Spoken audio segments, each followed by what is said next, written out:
Welcome to the Model Rail Replacement Podcast, helping you get to your onward journey. A friendly service that helps you get from A to B, or probably nowhere at all.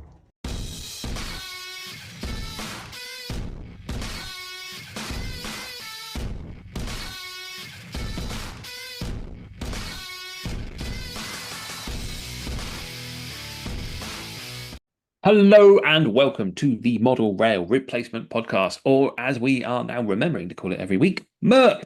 This is episode 16, and today is our LNER Fight Club battle. But before I do that, I should introduce myself. I am James, the host of the show, and with me is co-host and producer Sam. Hello, everyone. Hello, Sam. How are you? Yeah, I'm good. It's cooled down a little bit, so it's been quite nice where you can have the windows open, you get a slight breeze, but you're not melting or anything like that. So I'm happy. How about you? Yes, it has cooled down a bit, so it's definitely a little bit more comfortable in the model room. Yeah, I'm not too bad. I have been testing the layout out. We've literally got everything out of the box and run everything round, just try and find the issues. My Freightliner train has many issues, and they're all different types of wagons by different manufacturers. So that's going to be a bit of a struggle to try and work out what's wrong with each wagon and why they keep derailing. A few back-to-back issues I've had on certain wagons, but we've resolved them.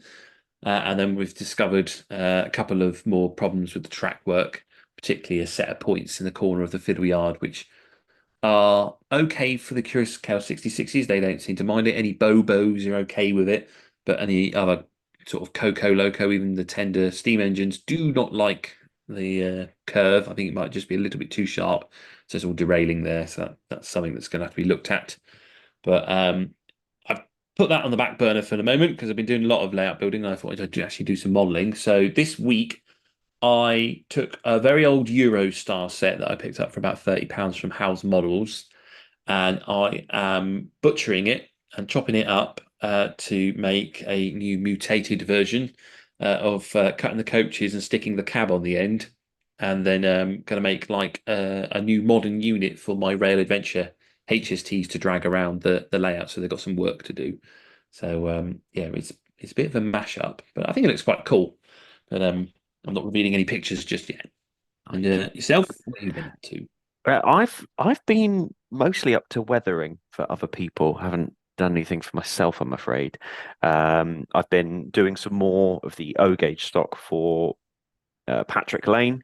A couple of little green diesel shunters, some VEA wagons, some oil tankers, and it's been so it it's scratching my O gauge itch doing all of these wagons because seeing them all lined up look great, but then I think about the size of layout I would need in order to just do some shunting with them would be quite a large layout. So it helps me understand I don't currently have the space for an O gauge layout um, as it stands. But weathering it is just so beautiful. Like having it in a larger scale to weather is just so lovely to see. So yeah, that's mostly what I've been up to. Ah, that's very cool. Yeah, I got my present off my dad the other day for my birthday because managed to see him, and he got me an O gauge wagon. So I'm looking forward to having my first to go at weathering an O gauge myself on that. So it's always very tempting. But yeah, I absolutely agree. It's when you finally get the bits and start looking at it, you're like, I really like O, but yeah, do I actually have the space for it?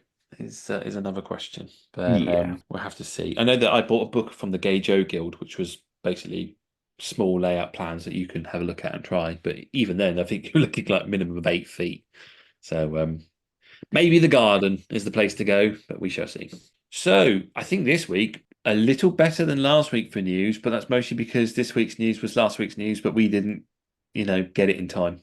So let's move on to news. Right then. So first things first, I think as soon as we finished recording last week's episode for our intros and outros, Akira Scale popped out an email with Rails of Sheffield to announce the next in their limited edition Class 60s. This one is in the very beautiful British Steel Blue. It's 60006 EWS locomotive. And yeah, it's exclusive to Rails, and I think it looks absolutely stunning. It's a really nice livery, that blue. There's something about it. Yeah, it is a stunning looking locomotive. It's still not the one I pick, but it's very eye catching. And I think if you're modeling that particular EWS era as well, it's a nice. You've obviously got your maroon EWS stuff sort of floating around, but then you can have this nice bright blue one. Still fits in with the theme, but it's a special loco to have as well. So yeah, I think a beautiful loco, and I'm excited to see how that looks in the flesh. Yeah, definitely. It's I don't think I think it was a very short-lived livery. I think it possibly got the blue in 1997 and had lost it by about 2000 or something like that because British Steel got bought out for another. I mean, I can't remember the name of the company. I'm not going to pretend to know, but it ended up being painted in silver. And I think 60006 was also one of the first casualties to be scrapped. So it's unfortunately one of the locos that no longer exists.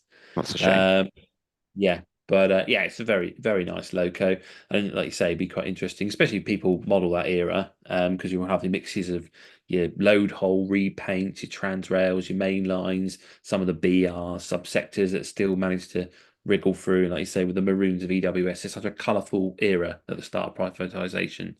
It does surprise me that it's not modelled as much as what I've seen on exhibition circuits. I've only seen a couple of layouts that do that era, but I think we talked about this before, where we're probably just reaching that generation of people that will remember that, who are just about to come into modelling, and maybe we'll see more of these era layouts as time goes on. Yeah, I think you are right there, and I think it's going to be one of those things where it seems there was a lot of locos in the mid 2000s that carried the EWS livery because it was around and it was quite popular. But in terms of actually people modeling that area, I think yeah, that's going to come into its own very soon. So yeah, that's a Curious Scales announcement of their 60th. I think they also released some. I think maybe it was this week, that one, but painted samples of their J67, 68, and 69 tank locomotives. And they look absolutely stunning, don't they? With Yeah, their they do. especially that Great Eastern Railway ultramarine blue, which I think is such a great colour for It, steam engine. it's so striking as a livery. It's just so it just looks really, really nice. And I think it does have that charming tank engine feel about it. But yeah, the ultramarine blue, I think, is definitely the top of the list on that one if I was going to pick one. And maybe you will be picking one because later on today in the episode, we'll have our LNER battle with our usual 5 choices of tank engine, freight locomotive, mixed traffic passenger, and anything goes. So yes, stay listening for that. But meanwhile, I think the only other piece of news I can think of is Daypole's, and I'll try and remember the name of these little tank engines. They announced them a little while ago. They're the Hawthorne Leslie 040 saddle tanks. I think they've just arrived in stock with retailers. There's quite a few to choose from in various colours. I think they're going to be great for people that want to do little industrial layouts, little shunting layouts and stuff like that. Just that perfect size locomotive, a bit like the Hornby Peckett. Yeah, I definitely got the Hornby Peckett, the Pug, that sort of feeling. Seeing the email come through, and they're nice, they're charming. If that's the sort of era that you want to model, great. Definitely a really nice compact loco. I'd be intrigued to see how the small wheelbase would deal with points. The fact that it usually would see it on a shunting layout, so you're really going to have to invest in maybe the Electrofrog points to make sure it runs nicely. I think will be the big test of that one. Yeah, Electrofrog or the new Unifrog as they're slowly coming through. But I mean, there's one that stands out to me is the NCB Blue, which I think would be quite an interesting one to set up with the Cauldron wagons by Scale. Mhm. I think that could be quite a nice little combo and a little shunting layout. So yeah, they're in shops. I think they're priced if you can get a discount around £107 and 40 pence. And yeah, that's Daypole's latest releases. Hellion have just released their BR Mark 1 BG coaches as well. They are now in stock with retailers as well, various liveries, dating all the way from BR Steam right up to today with a Network Rail variant. They look quite good as well. That's something for the O gauge modeler out there to have a look at. They are with your discounts, £203 and 15 pence. Lots to choose from. There's regional railways, ScotRail, as I say, Network Rails in there. We've got the Laboratory 23 test coach. There's even one in the breakdown train colours, and then BR lined maroon. So plenty to choose from there. Yeah, I mean, this is when the O gauge, the pricing is the pricing. You can't change that. I think this is when the O gauge phenomenon, the the witchcraft of O gauge, sort of immediately hits me, and it hits me hard when you hear about these coaches. That I'm not saying that the price is wrong, but I believe for me the price of a coach being nearly a quarter of a grand, quarter of a thousand, like it's a lot of money for one coach. And you can see why a lot of people do shunting layouts in O gauge. They sort of do the smaller versions of it because you just can't compete. When if Rails have a sale and you pick up a couple of wagons for £30 each, that's okay. But when you've got to make a rake of coaches, even if you did a 4 rake, you'd be still talking £1,000 just for the coaches. So it's quite a shock, really. Yeah, that's it. Yeah, it's a big investment, isn't it? Going into O gauge. It is beautiful. Maybe if more of us invest in it, the prices will come down because it's demand of the market. Maybe. Yes, very what true. we're doing wrong. Maybe we all need to go out there and buy something O gauge, so the manufacturers will, decide the prices need to be a little bit lower to keep that market going. Maybe. I don't know. Or immediately see the prices skyrocket. That's it. Oh, there's a demand for this. So yeah, anyway, that's our bad marketing covered. News is covered then, and I suppose it's time to move on to this week's segment, which is our battle. LNER. We'll take a break, come back, go through the rules.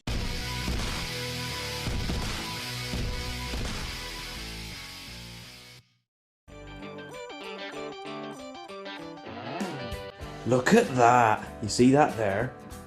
The super shiny diesel loco that's coming this way. Yeah, I see it. Isn't it beautiful? So fresh, so clean, like it's straight out of the box. I mean, yeah, it's nice, but I prefer it to have a used look to it. In an ideal world, that would be nice, but I'm sure the owner doesn't have the confidence, skill or time to undertake such a job. Then why don't they just send it to Emperor's Path? Emperor's Path? Yeah.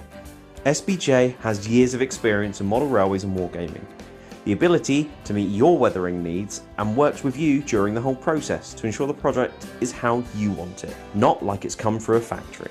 Come on, that must cost a fortune. Not really. He offers different levels of weathering at really affordable prices. I've got my whole fleet weathered by him. My loco's got the full treatment, whilst my rolling stock just a dusting with the airbrush, and it looks really authentic. I might just get a quote. How do I contact him? You get him on Instagram at emperors_path, by Facebook, Emperor's Path, or emperorspathcontact@gmail.com. Emperor's Path Weathering. If it's not filthy, let's change that.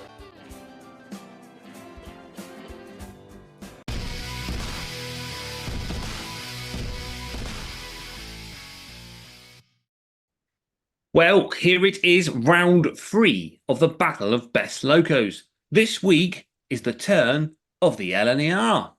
But who will come out on top as we battle Pokemon-style locomotive against locomotive? The rules are simple. 5 rounds based on 5 categories of tank or shunter, freight loco, mixed traffic, passenger, and anything goes. Each locomotive must have at least one ready-to-run example in existence. No loco can be used more than once. Players must argue why they think their loco is the best. There is also the bonus gamble round, in which we pitch an example of locomotive we think should be in the ready-to-run range. Anything picked must have either been within or built by the London North Eastern Railway between 1923 and 1948. Those are the rules. Cue battle music.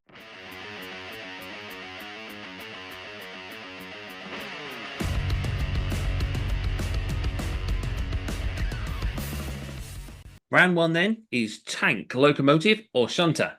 Sam, what have you gone for? Okay, so this is a stretch because I probably wouldn't have known about this one if it wasn't for the email that came out earlier this week, but I saw it and fell in love with it. So I've gone for the LNER J69 formerly a GER S56. A little bit of information. Introduced in 1904, 20 were built as an evolved version of what would be known as the LNER J67. Designed by James Holden with a wheelbase of 060.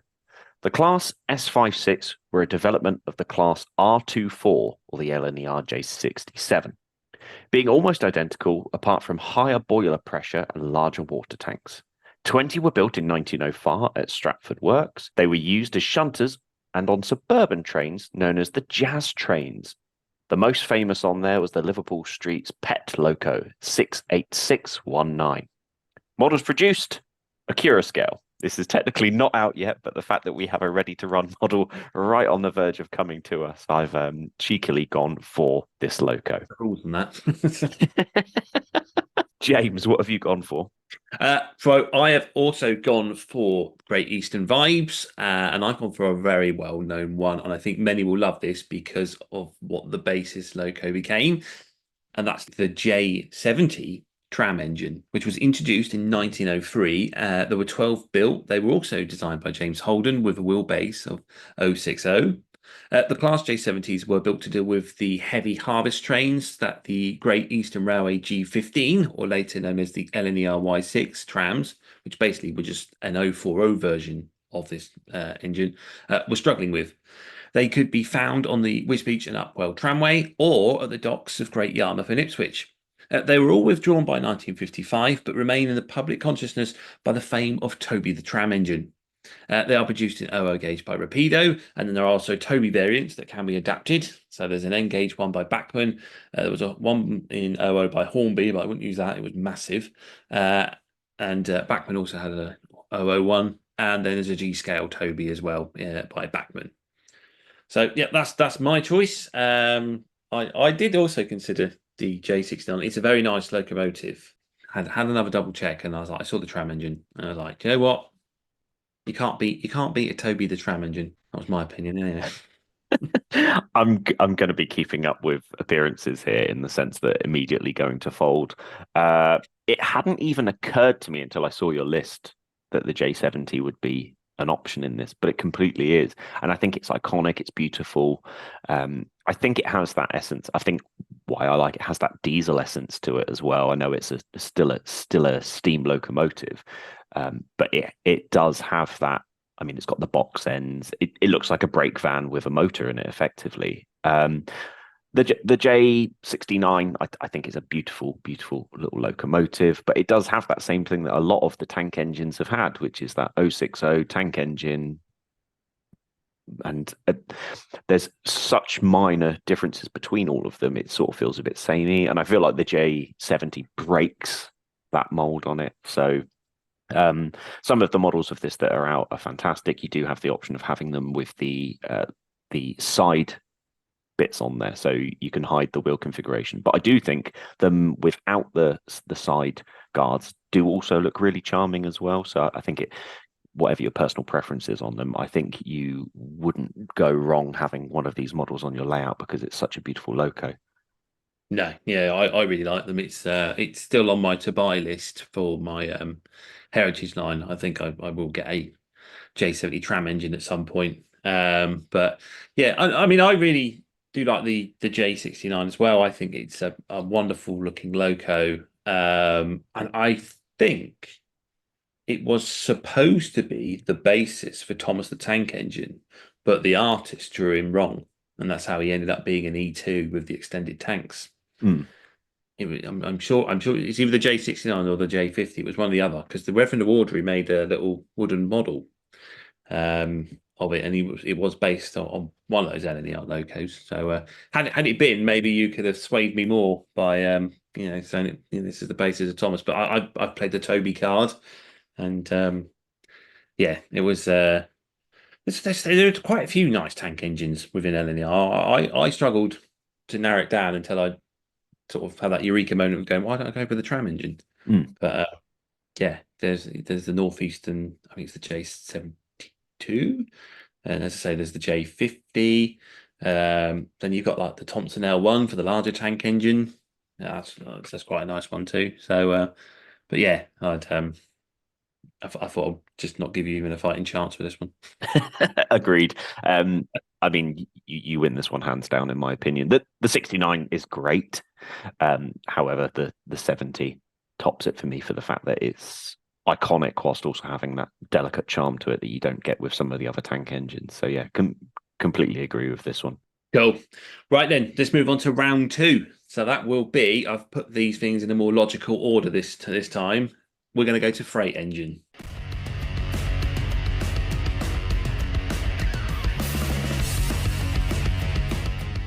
Okay, round two then is freight engine. Sam, what have you gone for? Okay, so I've come in and you're going to see that there's a very constant theme with a lot of my freight locomotive choices. I've gone for the J15 class. Introduced in 1883, 289 were built. The designer was T.W. Wardswell, and the wheelbase is an 060 configuration. Designed to cover a shortage of freight locomotives, these became one of the most numerous GER type locomotives. Their lightweight made them available for almost any route, and they were also suited for passenger work. Over the years, several batches were built, and they were popular, with batches being built up to 1913 under all the succeeding locomotive superintendents. Various modifications were made to the locos over time, including cabs on the tenders on some of the locos so they could work on branches where they lacked turntables. Produced in double O gauge by Hornby. James, what have you got? I've gone for something to satisfy our northeastern modelers, although I do feel we may have let Scottish fans down in this, but we'll hopefully appease them with something. I have picked the Q6, which was introduced in 1913. There were 120 of these locomotives built, designed by Vincent Raven for the North Eastern Railway. Their wheelbase is 080, and they're designed for heavy freight trains, in particular long coal trains from the collieries in the northeast, reaching a speed of 40 miles per hour. These locos were so successful they lasted up until 1967, with one making preservation, which I believe it lives on the North Yorkshire Moors Railway.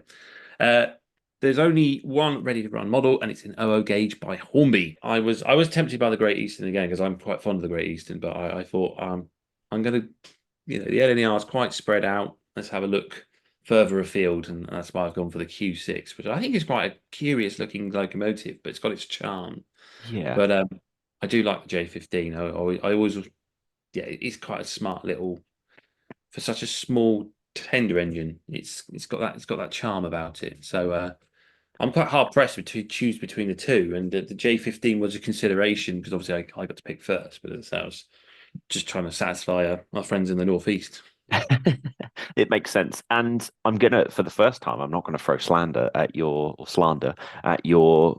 freight locomotive choice and say it looks like something else. I think this looks really, really lovely. I'm the one thing about this locomotive that visually sometimes throws me off, but it doesn't make me. I would buy one if this makes sense. But there's something about it that always just makes me go, huh?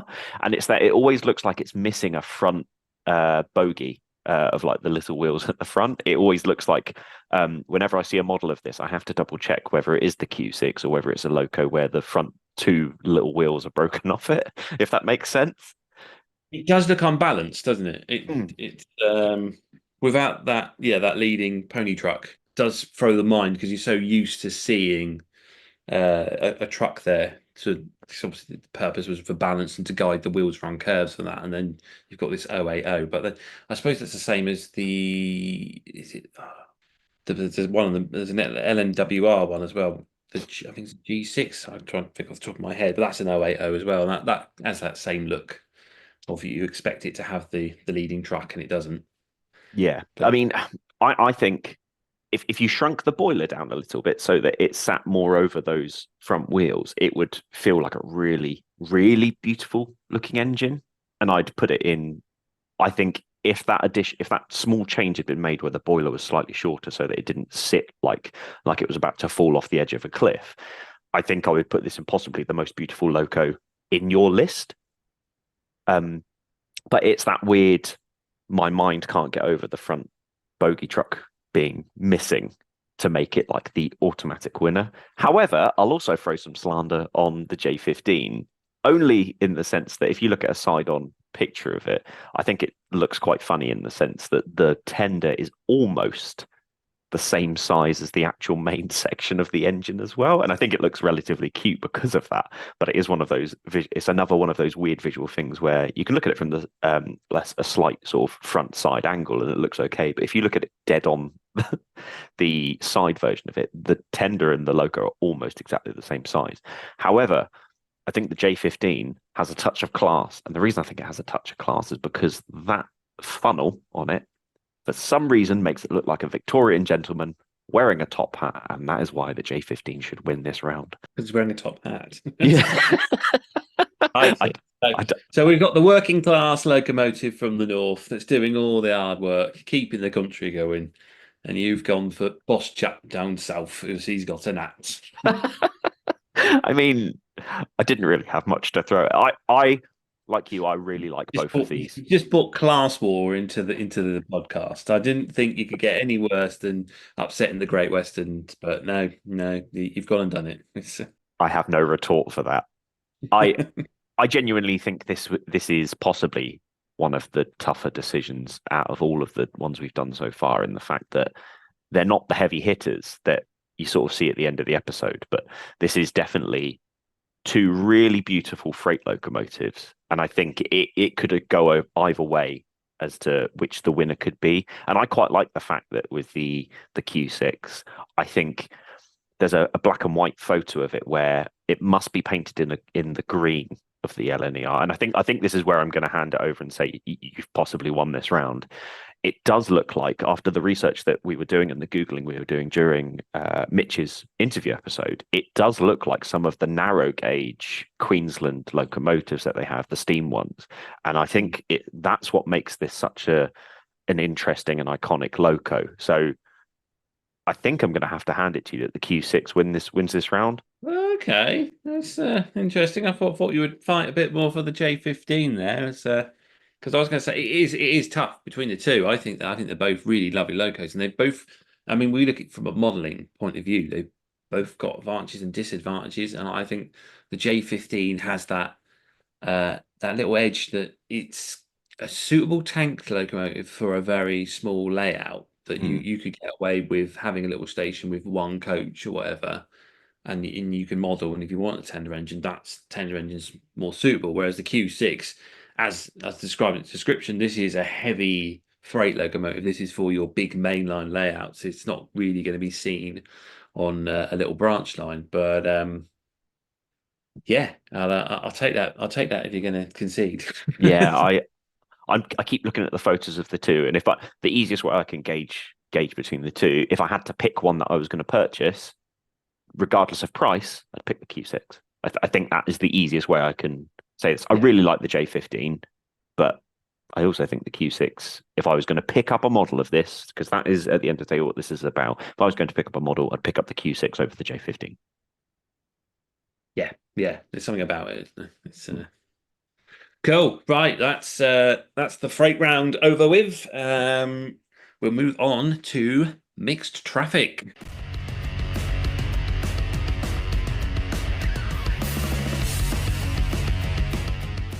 So, Sam, mixed traffic, what's your choice? I think this could be my favourite of my picks. So I've gone with the Thompson B1. Introduced in 1942, 410 were built, designed by Edward Thompson, has a wheelbase of 260. The equivalent to the GWR Hall and the LMS Black 5, but due to wartime constraints and the LNER never being the richest railway company, it had to be cheaply built. The first 40 of the class were given names after types of antelope and received the nickname bongos. They lasted until 1967, with 2 entering preservation. In model form, you can get it in N gauge by Bachmann and Dapol, and you can get it in double O gauge by Hornby and Bachmann. James, what have you got? This one was easy for me, I think. I mean, I was tempted by the B1, but in my mind, I think this locomotive is absolutely superb, and it's the Gresley V2. So these were introduced in 1936. So 184 of them were built, designed by Sir Nigel Gresley.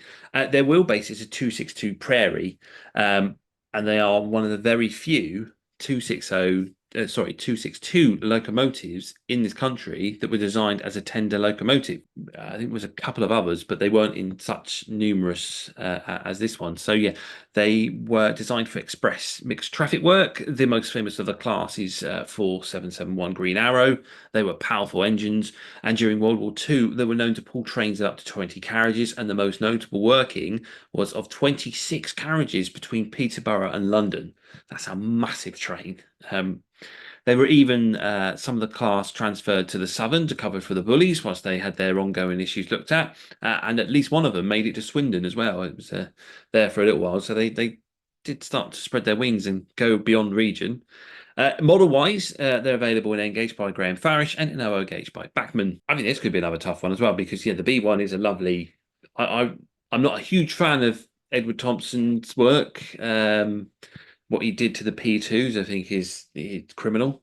It's just, as I say, like his L1 tank and his B1, I think he got it right there. Yeah, as I say, the V2, I think, especially that uniqueness of being that 262 tender engine, it's like a scaled down version of an A3. But actually, I think when I was researching it, that's exactly what it's intended to be. I agree. A very, very tough round between the two. And especially if you look at, if you're just glancing between the two photos, on quick glances, it's very easy to see the similarities of the two locomotives. I feel like the B1 hasn't got the same streamlined, in quotation marks, feel that the V2 has, especially when you get down towards the cab, you sort of see it where it deflects out and it goes down to the bottom and it almost has that sort of angled bit towards the cab that makes it look a lot more streamlined. The B1, I think the wheel configuration suits it better than the V2. I mean, I know the V2 is the only one that has that particular configuration in this instance, but I quite like having the 4.6 rather than the 2.62.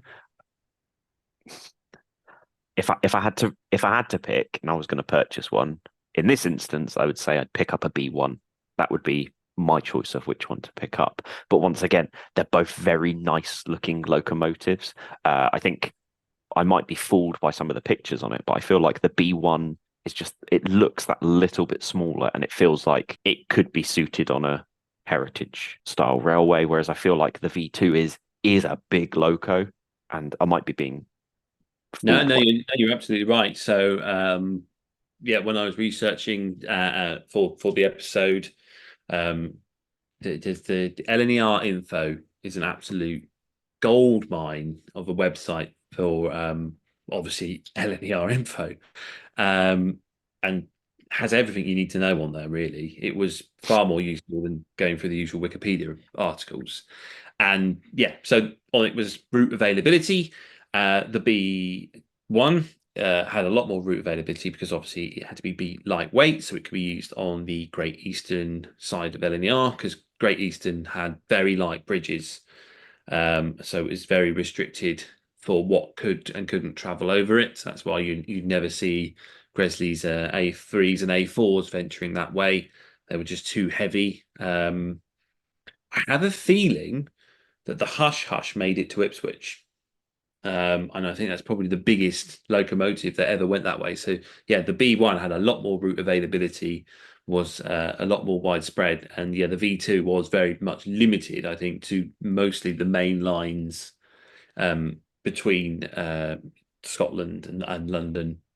So in that sense, for modelling purposes, the B1 has that edge that it's a more versatile and useful locomotive. And as you say, it would probably more likely be seen on a preserve railway. But the fact that there's two of them in preservation and only one V2 definitely sways it to say you're more likely to see a B1. Especially as Green Arrow tends to be shut up in the York Museum these days. It'd be nice to see that one out steaming again, but I don't know if we ever will. Yeah. But I can probably give you this one, the B1, probably. Yes. It's nice to win one. The only downside is I don't think they ever. I suppose Mayflower wears apple green when she goes out and about these days at that British Railways, but not the true LNER apple green, which I think looks absolutely stunning on the V2. Yeah. I think one thing that has hit me about the LNER is I thought I didn't know enough about LMS. It turns out I know even less about the LNER. Whenever someone mentions LNER, there's only two locos that pop into my head, and I feel like I'm really. It was a tough list for me to work on because there's so many locos that they've done, and I feel like out of the 4 regions, it's the one where there's the most ready to run available as well. I might be completely wrong on that, but it No, feels I like think you're right. I think you're right. I think LNER is probably second to Great Western, maybe in popularity of models. And like you say, the A3 and A4 are the ones everyone knows. But then you've got all those pre-grouping companies that came into the LNER that all have their own wonderful logos. I mean, shamefully, our list I don't think contains a single Great Central locomotive, and that's not bashing the Great Central. They had some absolutely lovely locomotives as well, but we've got 5 to choose from the many locos that they have. I think the A5 was actually a tank engine I considered for the tank engine round. I thought I'd just throw in a Pacific straight away, just to really throw you off. And but yeah, when you start looking into it and what the LNER owned and what they had, so many different engines, so many sort of interesting histories. And again, I think it's the same like I said with the Southern. I think we could break Southern up and go into pre-grouping and do these battles and just pre-grouping. I think we could probably do the same with the pre-grouping of the LNER groups. yeah, agreed. I definitely feel like this is possibly the most difficult one to pick and choose and work out what one is your favorite. So yeah, far more interesting than I anticipated it to be, and I'm very grateful for that. I mean, I tend to look at it in a sense of which locomotive do I like the look of, and then look at the information that comes with it, and then go, oh, that's better than I thought, or oh, okay, it's not as interesting as I thought. And I definitely go in this from an aesthetic point of view, because at the end of the day, when you're running trains, you want to have the trains running that you like the look of. Yeah, definitely. And it's. I think what made it harder was you were so spoiled for choice in some cases that your pick still might not be the best pick. Yeah. Even though I want to go first, that you could still rummage through the locos and still find something and go, actually, I reckon this one's better. Yeah, so we'll give that one to the B1 and we'll move on to passenger class.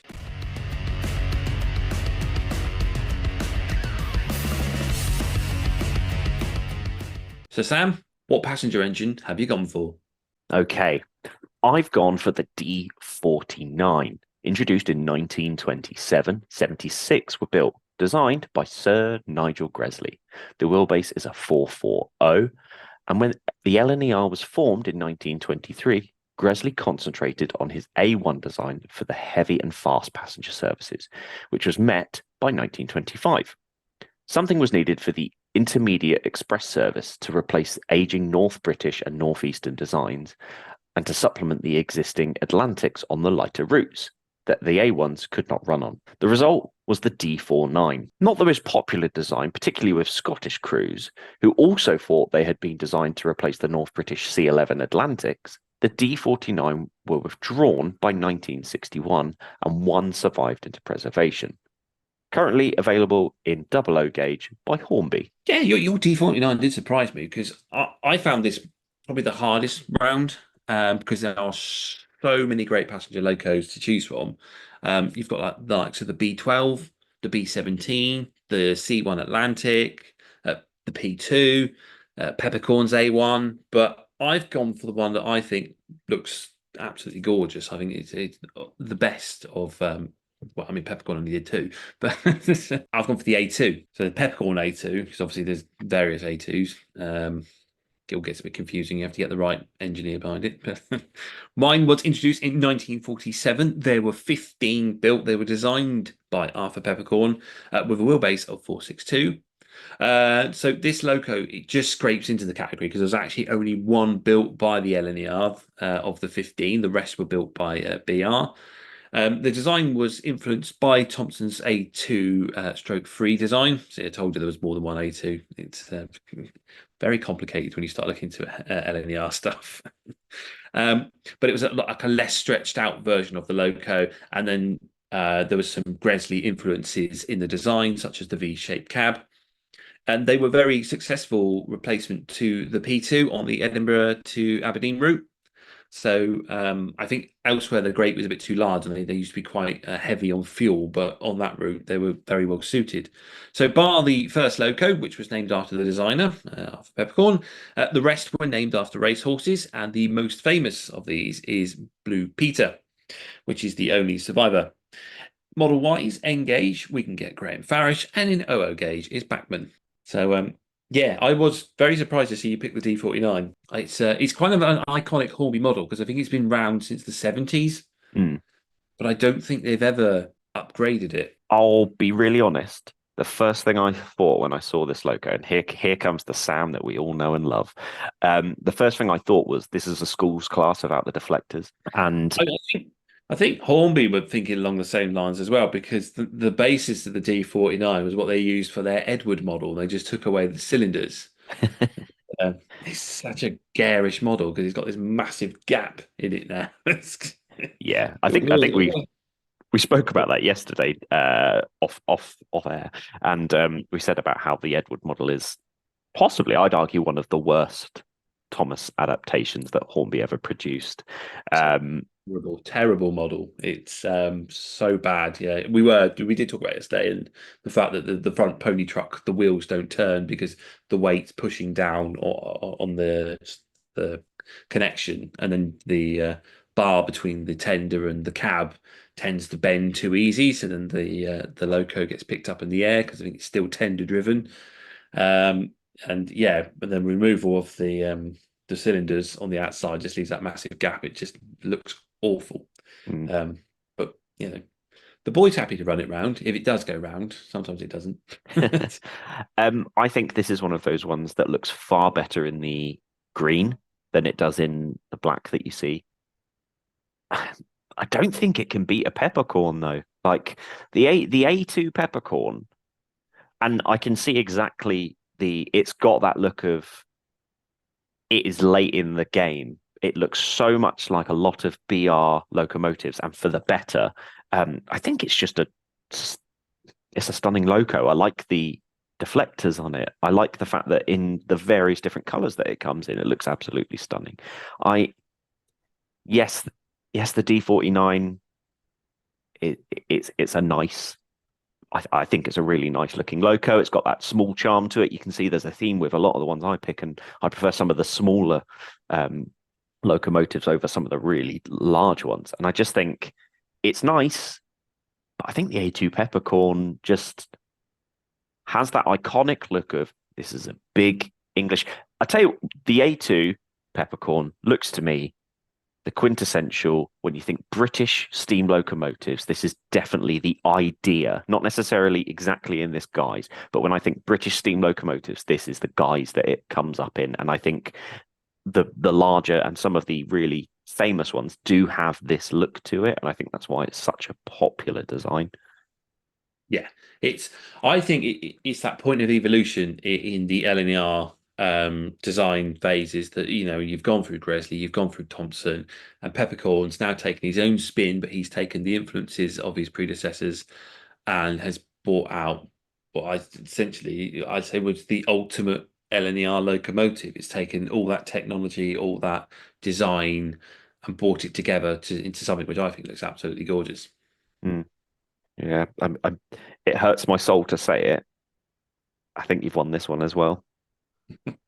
It feels like It feels like I'm a piece of paper because I'm constantly folding. But I really like the D49, and if it were me, I'd be thinking about I like the smaller side of it. But the A2 Peppercorn just looks fantastic. I've got the British Railways, the really sort of pale green. I'm not sure what the name for that is. That's the main picture that's coming up on my screen at the moment, and I think it just looks absolutely gorgeous in that green. There's loads of different colors that it could be, but that one really stands out to me as a stunning logo. I mean, recently, obviously, Blue Peter is back in steam and has been painted in the BR Express blue that they first had. And I think it looks absolutely stunning in it. So I'm really hoping that Bachmann, and I'm sure they will, are going to do a blue version of Blue Peter soon, so that I can purchase one of them. Because I definitely will not and ah about that one. That'll be straight on pre-order. I don't blame you either. Yeah. Excellent. Okay, cool. That's passenger round done. I believe the score is 3-1 to myself. Mm. You may be thinking, well, what's the point of carrying on and doing the anything goes round? But we do have our gamble round, as we do. I wish that was in ready to run.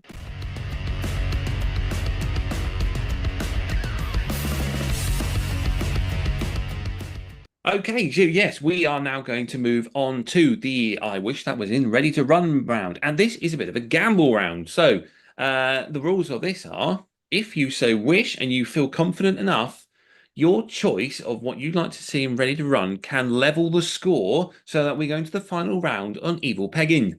Sam, you are currently behind. So are you gambling with what you've got? You know what? Yes, I am. I feel confident in this next round. And just to remind anyone listening out there, if you think this is a bit daft, you might as well gamble anyway. If I win, I will take away 3 more points just to make sure I absolutely annihilate Sam in the final. I mean, I've got nothing to lose because I'm either going to be on even keel or be destroyed completely. In which case, we'll stop the episode, won't even do the last round, and I'll go home. Well, I think everyone knows what my choice is for the last round anyway, because it was announced when I'd won the coin toss. Yeah. But we haven't got there yet. We're still on the ready to run choice of what you'd like to see in the future. What is your choice? Okay, so my choice is the Gresley P1. Introduced in 1925, only 2 were built. Designed by Sir Nigel Gresley, a wheelbase of a 282 locomotive. They were 2 of the most powerful freight locomotives ever designed for the British Railway. It was initially intended that they were to be a more powerful 210O version of the earlier Class 02, which was a 280. They could handle 100 wagon trains, but unfortunately the infrastructure was not designed for trains of this size. They were also initially fitted with a booster engine on the trailing axle. These locos were unfortunately their own downfall. They were too powerful for the restricted routes, and their trains were too long, delaying other trains as they could not be looped. Running them on shorter trains was uneconomical as they required a lot of fuel, and the term was often avoided by firemen. Both locos were withdrawn by 1945. James, what have you picked? I've gone back to the Great Eastern for this one because I think it's quite a charming looking locomotive and it's slightly unusual. It's classified by the LNER as the E4 or was originally a Great Eastern Railway T26. So these were introduced in 1891. 100 of them were built. The designer was James Holden and they have a wheelbase of 240 and they're a tender engine. So this is a mixed traffic loco, mostly associated with moving horse boxes from to Newmarket Racecourse, fish trains to Peterborough, local and cross-country passenger traffic on the secondary routes, and then trains of fruit and flowers to the London markets. There are also great pilot engines for heavy excursion trains to coastal resorts in the summer, and also to events such as the Nottingham Goose Fair. In the 1930s, 6 E4s were allocated to the former North Eastern Railway to work passenger services on the difficult, steeply graded line between Darlington and Penrith over Stanmore Summit, the highest railway summit in England. So, yeah, that's my choice. I always felt this locomotive should be in the ready to run range, just because Hornby had that period of making Great Eastern based locos. Mm. You know, the kind of this one and the N7, which I think Oxford did in the end. They seem to be the 2 missing elements for everything else that Hornby were bringing out to do your Great Eastern modelling. And I always felt this one should have made it. They got a little bit into BR. I think they were scrapped quite early on, but I think there's sort of that Victorian charm about them. Yeah, they definitely have that Victorian charm to them. It is one of those locos that when you look at different photos of it, you either love it or you hate it. I think it's very. So I'm looking at there's a picture in front of me where it's a side-on view of it, and I hate it. I can't like it in the slightest. All of the front side views that you see of it, it looks absolutely gorgeous. So I do like the Victorian look of it. There's a really beautiful photo of it looking really dirty and mucky at what looks like the docks, but it's probably a coal chute in the background or something like that. I'll send it to James later, but it does look gorgeous in this particular picture. The way the dirt and the grime sticks to it, and it does have that old Victorian. It really, really reminds me of a loco that was used within London as sort of like a shunting tank. If you took the tender off, it looks like one of those 2.4 tank engines, and I think it does have a relative charm to it. A bit like a BT World tank, isn't it? It's Yes, that's the one. It there's something particularly charming about this particular loco. I think the P1, it's definitely got that. It looks like the big boys of the LNER. I recognised the name when you sent it. I was like, P1, I'm sure I've seen it before. And then I got the photos up and looked at it, and I was like, yeah, I recognise this one. I remember this one. And it looks like Flying Scotsman's been on steroids. It's, Yes.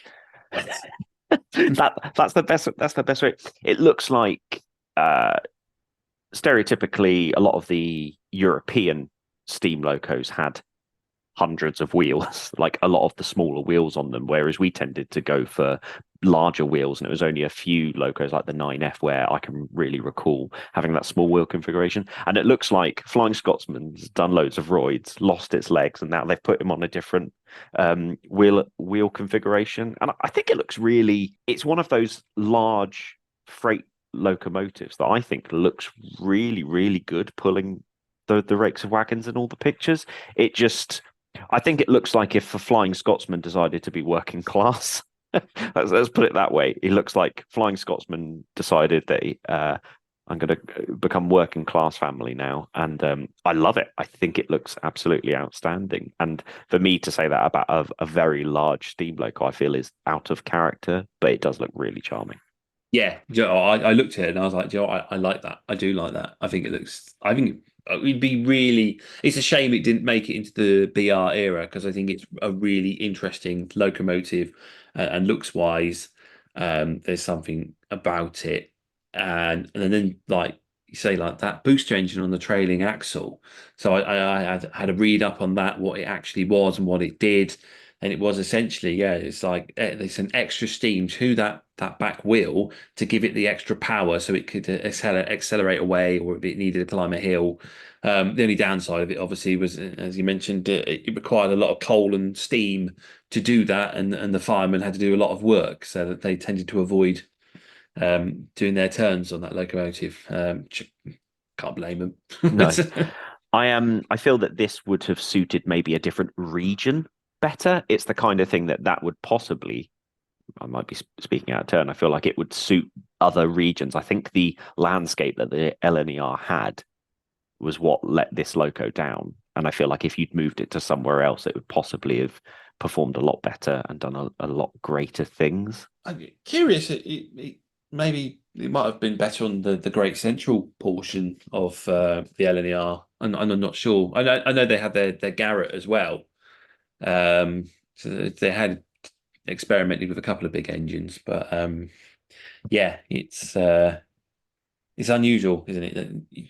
I mean, nowadays the aim of your train is try and get as big as you can, and you thought maybe if they were getting that sort of 100 wagon train out of that locomotive, maybe the infrastructure could have been improved to run it. But I don't know, maybe the costs of doing that was far outweighed the benefits of it.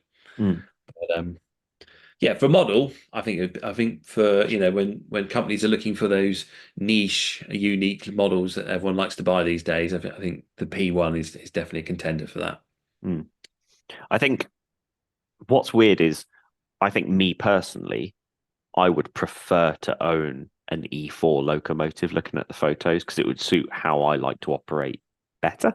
I really love the charm of, like you said, the Flying Scotsman, jacked in terms of he's gone for freight, and I think it does have this weird charm about it that I really, really like. So I'd really struggle to pick out of this, because I know personally I would go for the E4, but I think as a model it would be better as a P1. Yeah, I quite like the P1. I think the P1 has that unique vibe about it. It's yeah, it is a tough one, but yeah, probably go for the P1 for this one. Yay! Thanks, James. It's fine. You can't win the next round. Everyone knows. Everyone knows. And with that, we'll move on to the next round, which is the Anything Goes round. And this round is the choice of anything we like from the LNER. Play battle music.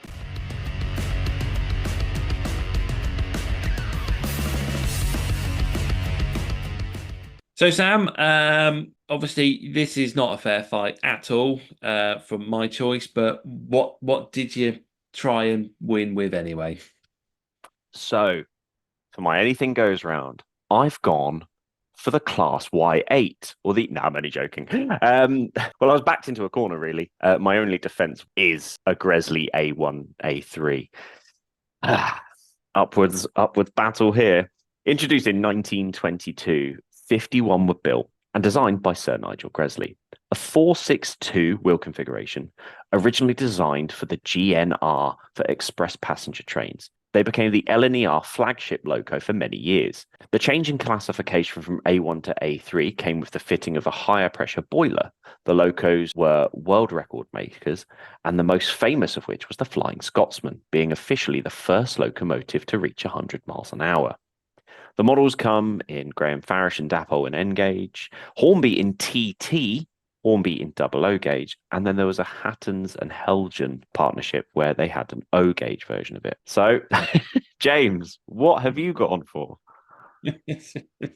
I've yeah, I mean there you go, upsetting the Great Western fan base again by mentioning the official 100 mile an hour, but we all know City of Truro did it first. And however, I have gone for an official world record holder for the world's fastest steam locomotive, still to be beaten. It's the beautiful A4. So these were introduced in 1935. 35 of them were built, designed by Sir Nigel Gresley, and were a 462 wheelbase. The race to the north was on between the LMS and the LNR as they battled with more and more prestigious trains, trying to get to Scotland ever, more and more quickly than ever before. Gresley designed a locomotive inspired by Germany's flying hamburger diesel, and I had to double check when I read that because I was like, hamburger? But yes, that's what they were called. And he felt he could design a steam variant because I think the LNR looked at the diesel one, but at the time the technology wasn't there for the larger train to run at that speed. So Gresley felt he could do a steam version. The design was essentially a streamlined version of the A3, and the streamlining influence came from the Bugatti racing cars of the time. The most famous of these engines in the world is, of course, Mallard, which is the world record holder of reaching a speed of 126 miles per hour.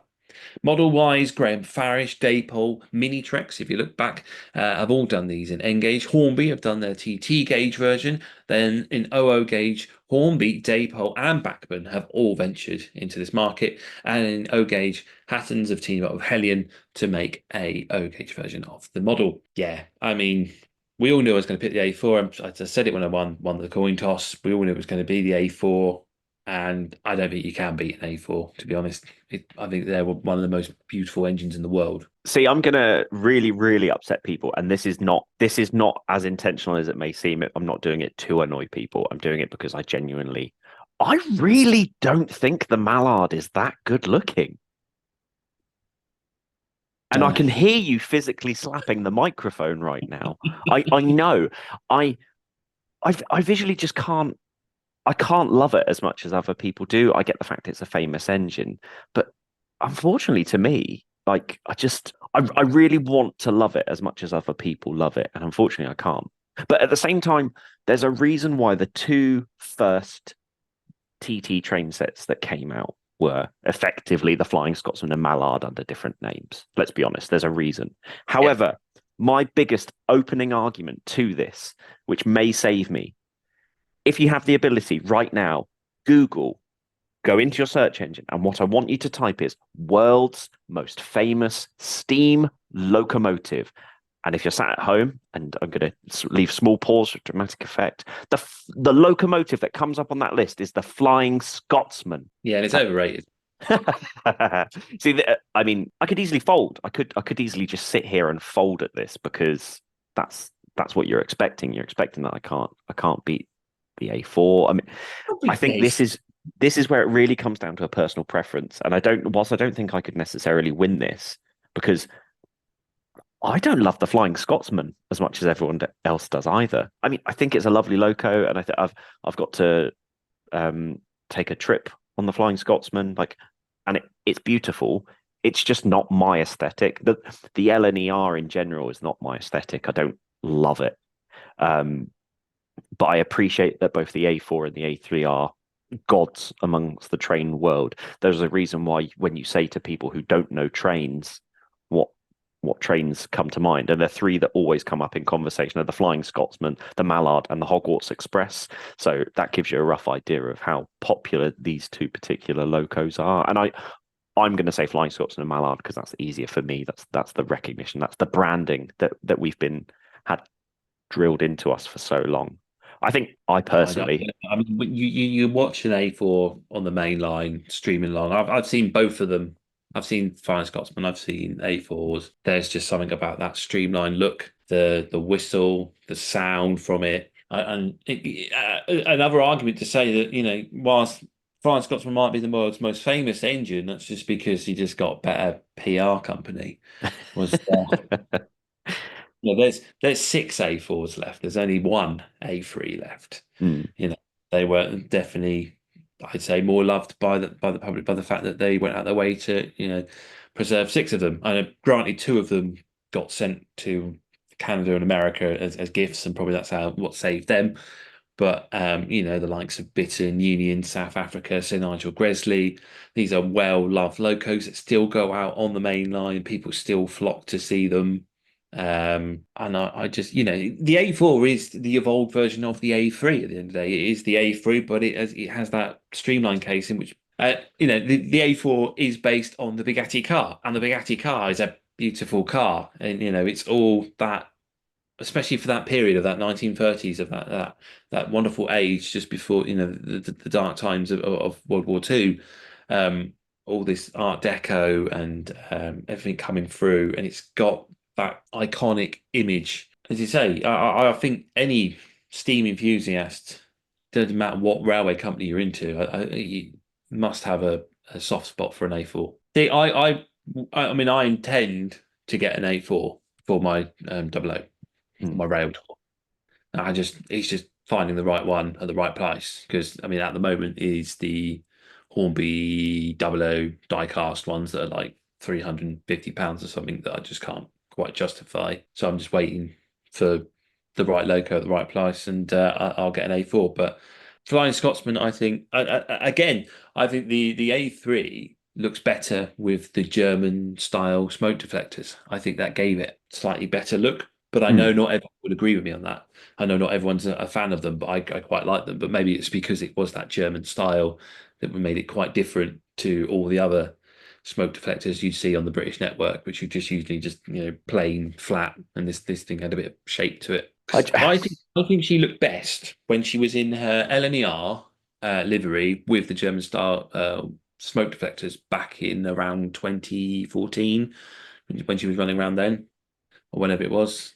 I think that was the best look, even though it wasn't a true official, that's how she looked back in the day look. There was something I quite liked about that. But yeah, I've never been a massive fan of the A1s and the A3s, as I say, and I always felt Flying Scotsman was overrated. And maybe that's a bias from the amount of work she causes us when she out on the main line, because of all the trespass and everything, and we have to caution all the trains around her, because every idiot under the sun thinks they know how to walk along a railway these days, and they'll be safe. And so maybe that's where it comes from. Yeah. If you didn't see it, Flying Scotsman came down to Portsmouth last year. I think it's roughly about a year ago now. I managed to get a good vantage point just around the corner from my house, and then just as Flying Scotsman was coming through, a Class 450 just sort of passed, and I was like, no! I managed to get a decent spot where I wasn't hurting anyone and I wasn't causing any damage, and then it sort of came through. I mean, it's an iconic loco. I mean, I don't love either of them, so I think by that definition, the passion that you're coming at the A4 with, and a lot of people, because when you announced that you were taking the A4, the amount of messages I got with people like, "Oh, that's going to be a tough one for you." It's like, thanks, I know. I'm well aware. I think you win this because the passion that you speak with about the A4, but I just wouldn't walk into a shop and pick up either of them.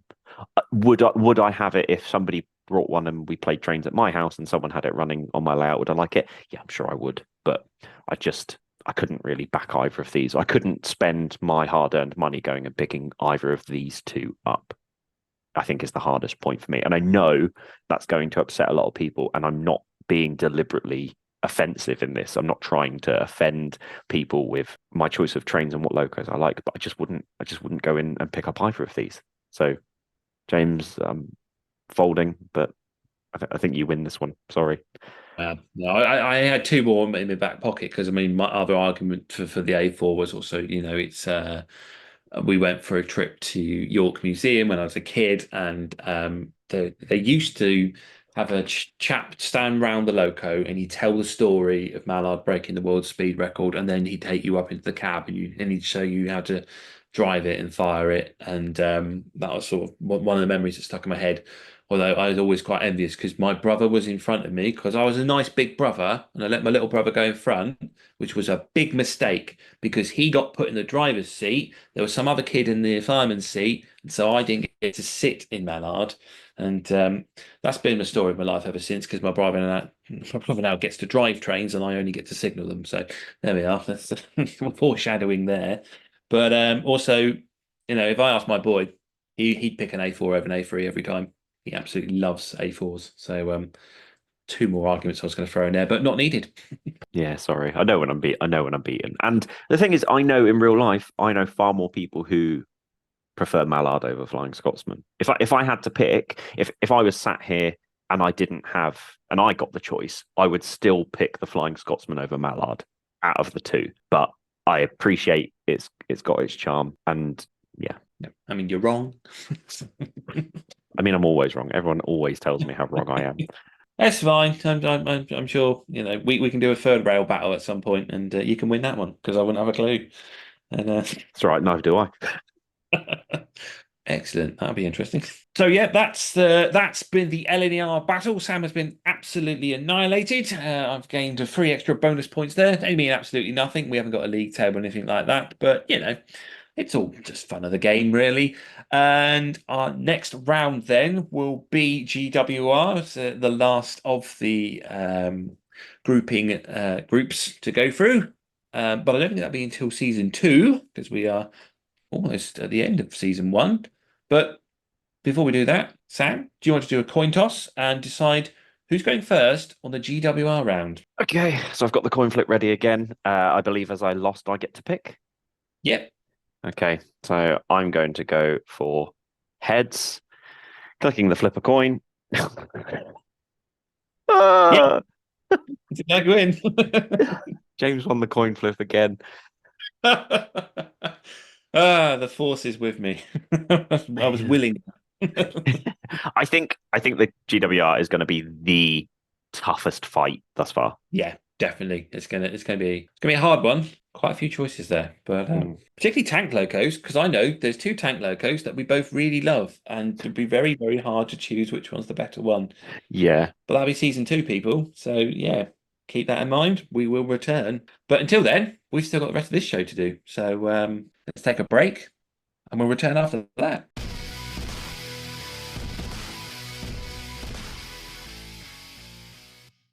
This world we live in is a wondrous and fascinating place. We stand on the brink of greatness and a chance to make a real difference in this world. 2 people who are not making a difference in the world are James and Sam. So great are their egos that you can now support them on Patreon from $5 per month to just show your support.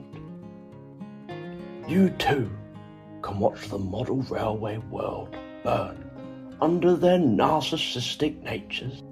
Head on over patreon.com/Model Rail Replacement Podcast.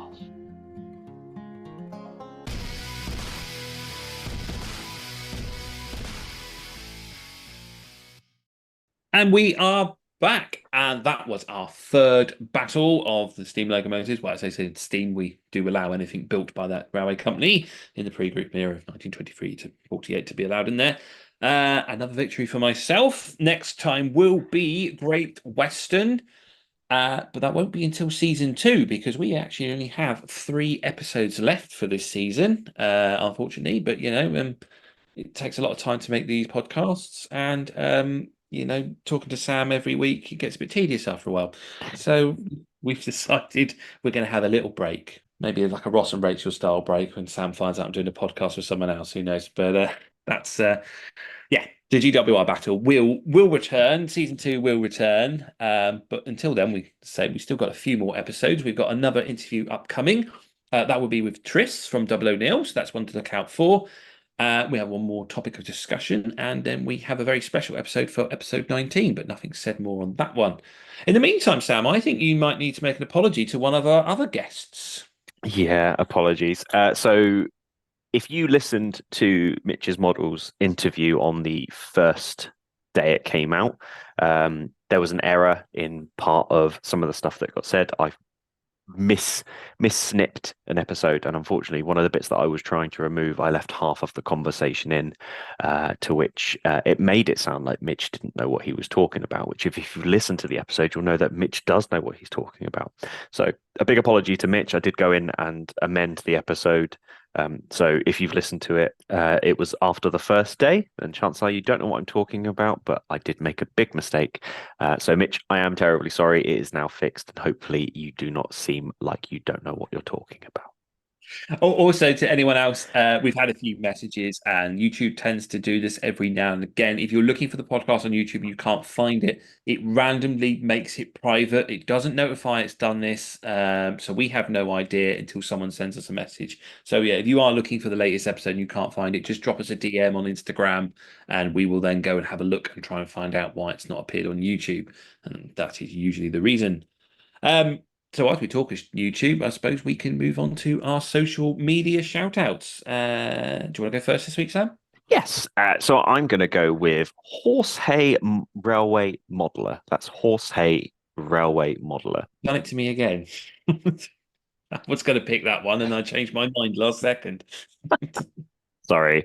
Horsehay Railway Modeler is a fantastic little channel where work away, and then every now and again they return home and they get to do a sort of a big chunk of railway modeling, and then they go back away for work, and then they come back and stuff like that. So what happens is they do film massive blocks of what they're doing, and then they release them. And what I find quite charming is that they'll mention in some parts, oh, I'm going to talk about this more in the scenery video, and then I'm going to talk about this in that video. So really nice, charming channel. At the moment, they one of the more recent videos that they did was they have tried to set up their modeling room up in their loft and tried to make it a temporary build. And they finally got trains running around the room. So a very nice channel. The idea I get from it when I watch it is that what they try and do is they build lots of individual sections. So each one tells a story and then they get to build it. And I think it's a fantastic modeler. Is the best way I can really talk about it, and I recommend if you get a chance to sit and watch it, then Horsehay Railway Modeler is definitely one to watch. Yeah, certainly. Yeah, I really enjoy it. I was